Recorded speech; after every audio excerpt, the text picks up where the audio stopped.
안녕하세요. 행복씨앗입니다. 오늘은 고령화 시대에 대한 이야기를 나눠볼까 합니다.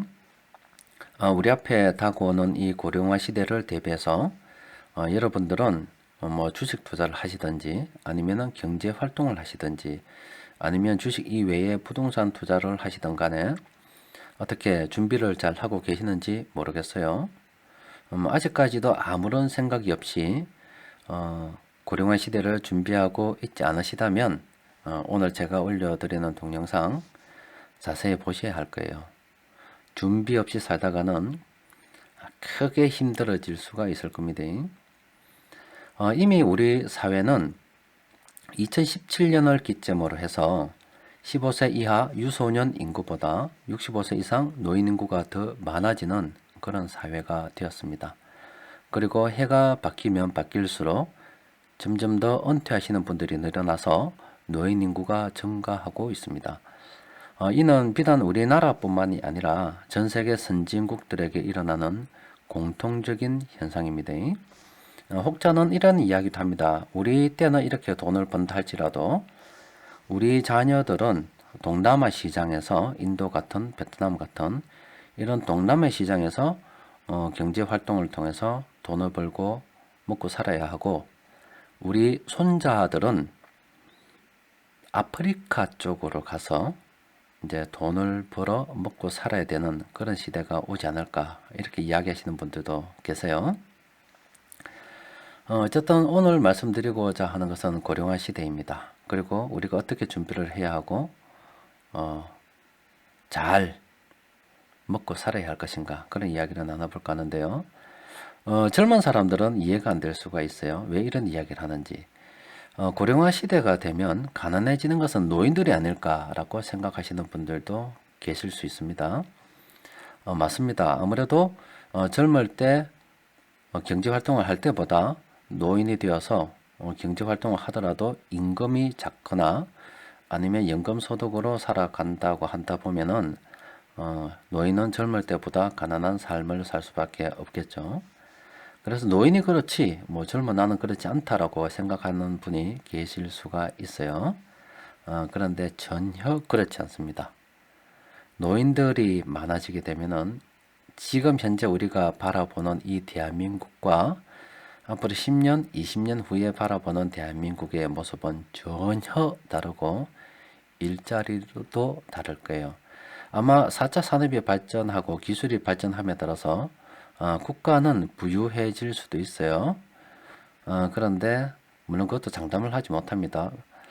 왜냐하면 노인 인구가 많아지면 또 복지 재정 지출이 많아져야 되거든요. 어쨌든 개인들은 노인이나 일하는 사람이나 다 가난해질 수밖에 없는 그런 상황에 처할 가능성이 아주 크다고 볼 수 있습니다. 이건 저 의견이 아니고 이미 외국에서는 이런 연구를 많이 하고 있습니다. 또 우리 한국은행에서도 한 며칠 전에 보니까 좋은 자료를 냈더라고요. 미국 노동시장 양극화 배경 및 시사점이라고 해서 간행물을 하나 만들어내었으니까 관심 있는 분들께서는 한번 읽어보시는 것이 괜찮습니다. 또 그리고 또 뭐 조사 연구 자료에 가서 보면은 지역경제 보고서 국외사무소에서 보면은 보통 연준에서 통화 정책 관련해서 회의를 하기 이전에 한 2주 전에 연준에서 베이지북이라고 해서 이제 사전 자료를 배포를 합니다. 저 자료에서도 이와 같은 이야기가 있긴 해요. 잠시 자료를 보면은 현재 미국이 고용시장이 좋다라고 이야기한다 아닙니까? 그죠? 그래서 얼마나 좋은지 모든 지역에서 노동시장의 인력 부족 현상이 지속되고 있다고 합니다. 미국에서. 우리나라하고 좀 다르죠. 우리나라는 실업자가 늘어난다 하는데 미국은 완전 고용을 넘어서 가지고 뭐 숙련공이든 미숙련공이든 어쨌든 사람을 구하기가 그렇게 어렵다고 하네요. 그런데 또 앞서 보여드린 그 연구 자료를 보면은 또 신기한 또 참 의미심장한 내용의 보고를 하고 있습니다. 연구를 내고 있습니다. 이렇게 노동시장 양극화가 더 심해졌다. 완전 고용 상태에 접어들어서 사람을 구하기가 어렵지만 노동시간 시장의 양극화가 더 심화되었다. 그 원인에 대해서 쭉 이야기를 하고 있어요. 그래서 이것을 제가 간단히 정리를 좀 하면서 우리 앞으로 우리가 어떻게 대비를 해야 할 것인가 그런 이야기로 좀 나눠 보도록 합니다. 관심 있는 분들께서는 앞서 보여드린 자료 좀 살펴보시는 게 좋습니다. 지금 보시는 자료는 미국 연준에서 만들어낸 2012년에 분류한 겁니다. 앞으로 임금별 직업 분류라고 해서 현재도 해당이 되고요. 이런 분들께서 고임금을 받는 분들이라고 하십니다.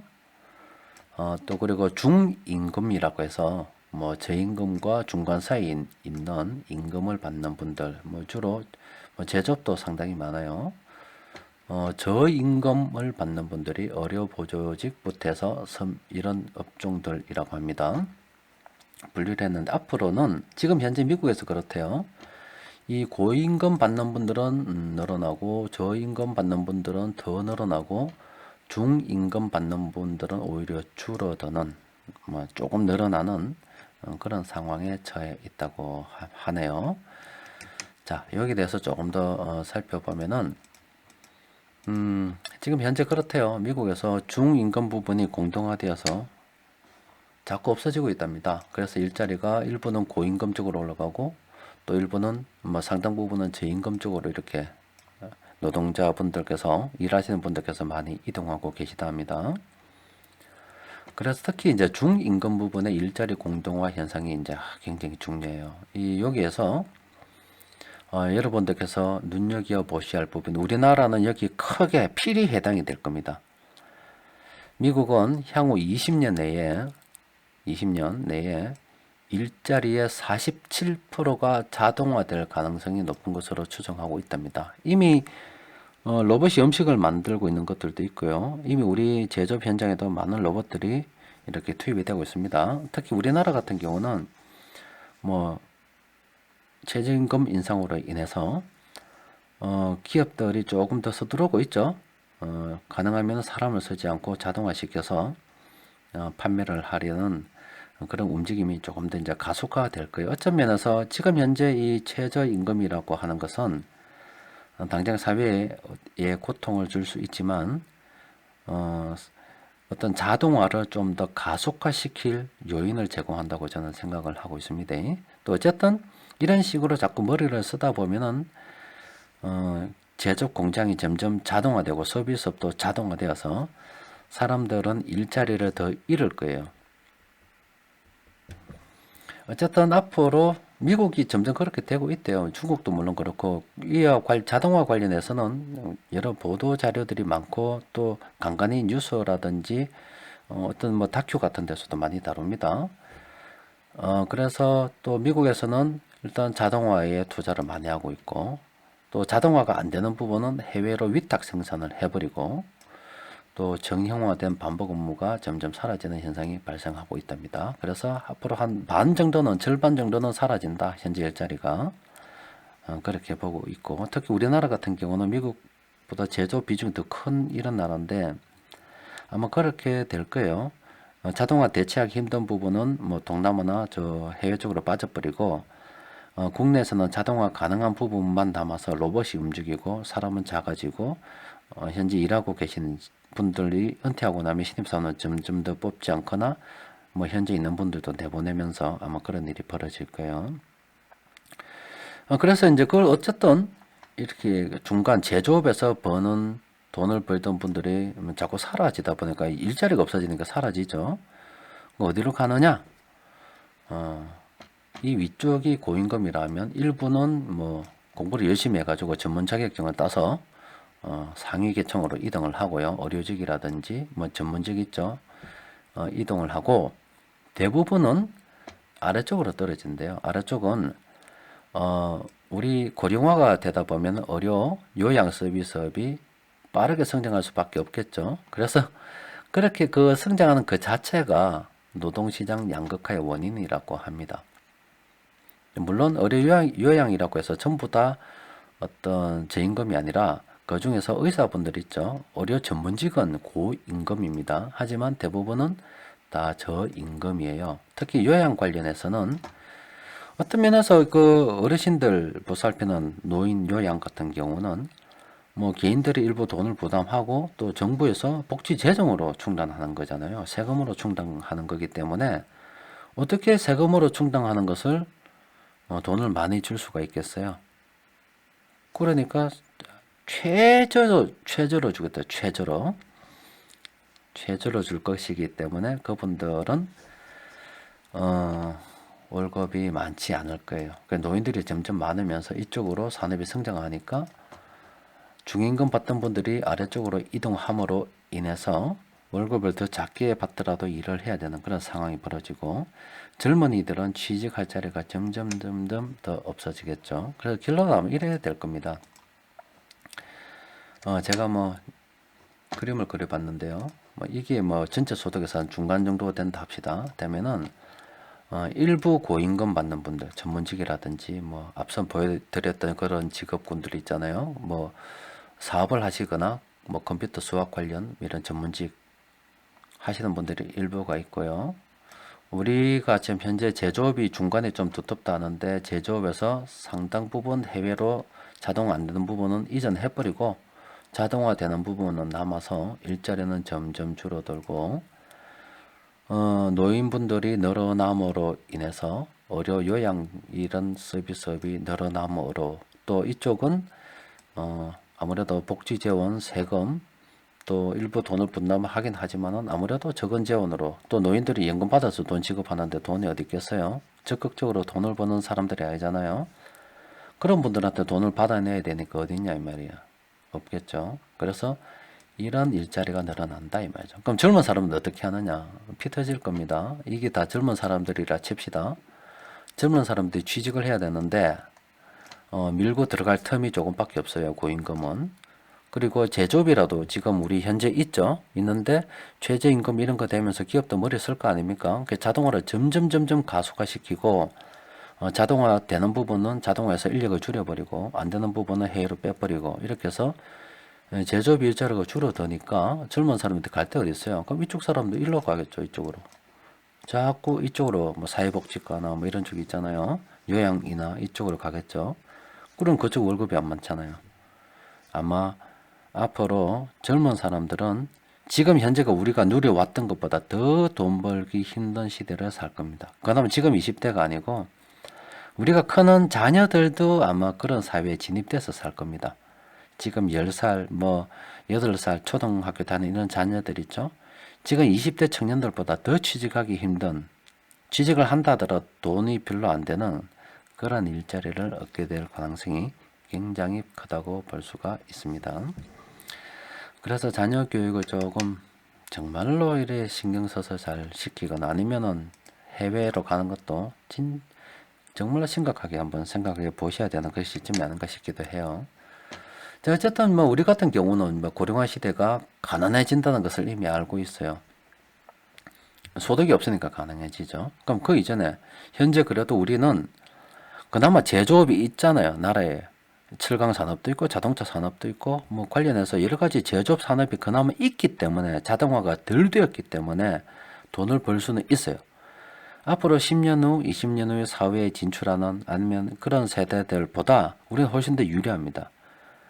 그나마 그 친구들보다는 월급을 더 받고 살 수 있기 때문에 저축할 돈도 있어요. 그 친구들은 그때 되면 또 골치 아프겠죠. 일단 우리는 우리 걱정을 좀 합시다. 그래서 우리는 노후 대비를 하지 않는다면 일단 가난한 것은 자명한 사실입니다. 노동 수입이 있을 때 자본 수입을 얻기 위해서 전환할 수밖에 없어요. 그런데 일단은 주식 투자가 필수라는 말씀 제가 드리는 거고요. 제조업이 자동화가 되면은 노동 수요가 감소합니다. 자동화가 안 되는 부분은 해외로 빼버렸기 때문에 어차피 해외로 감으로 공장이 이전됨으로 인해서 또 실직자가 생기겠죠. 어쨌든 노동 수요는 감소해요. 하지만 여기 글자 틀리네요. 자동화인데 노동화라 되어 있네요. 어떤 기업이 자동화됨으로 인해서 노동 비용이 감소합니다. 따라서 수익이 정대될 수가 있어요. 그러니까 기업에 주식 투자를 하면 일단 유리합니다. 돈을 더 벌 수 있으니까. 자동화를 해서 지금은 최저임금으로 막 힘들지는 몰라도 이걸 통해서 기술 개발을 통해서 사람들 안 뽑아도 돌아갈 수 있게끔 자꾸 만드니까 일단은 우리가 현재 투자하고 있는 기업들 중에서 자동화가 되어가는 기업들은 투자해 볼 만해요. 공부를 좀 해볼 필요가 있어요. 두 번째로 일자리에 있어서 고령화 산업은 굉장히 저임금을 양산하는 산업이 될 수가 있습니다. 하지만 투자에 있어서는 굉장한 성장 산업입니다. 특히 제약, 사람들이 아프면 약을 달고 삽니다. 바이오, 또 뭐 1인 가구, 의료기기 이런 업종들이 있지, 헬스케어 관련 이런 쪽은 주식 투자가 필수예요. 그나마 지금 현재 주식 투자는 30대, 40대, 50대는 기회가 있는 겁니다. 앞으로 점점 공장도 자동화되어서 수익이 더 늘어날 거고 제약, 바이오 이런 고령화 관련 산업들이 성장 과도에 진입하기 때문에 우리는 기회가 있는 거예요. 노동 수입이 있을 때 엄한 짓 하지 말고 돈 벌어가지고 열노라 하면서 노후를 대비하면서 놀아야지. 노후는 모르겠고 현재 뭐 벌어서 현재 쓰자 하다가는 큰일 나요. 어쨌든 노동 수입이 있을 때 그런 돈들을 주식에다가 잘 묻어두게 되면 우리한테는 기회가 있습니다. 그리고 우리가 자녀들을 키운다고 한다면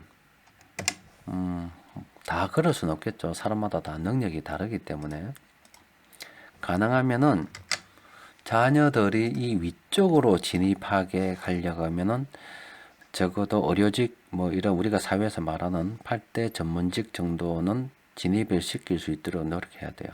그냥 예전과 우리 클 때처럼 우리가 자랄 때처럼 그냥 공대지, 남자는 공대 가야 되지, 이런 사고방식으로는 택도 없어요. 택도 없는 이유가 제조업이 없는데 뭐요. 제조업으로 들어간다 하면은 일단 자동화돼서 없어요. 제조업에 굳이 수요가 있다면 관리직이 몇 명 필요하고, 또 그리고 제조업을 자동화시키기 위해서 프로그램 만든다든가 로봇을 생산한다든가 이쪽은 괜찮아요. 그런데 일단은 우리가 크오듯이 뭐 열심히 공부해서 공대 가고 어디 취직하지 이런 거는 이제 우리 자녀 세대는 꿈꿔야 합니다. 그리고 이미 자녀 세대부터 저임금 쪽으로 진로도 택하시는 분들이 있어요.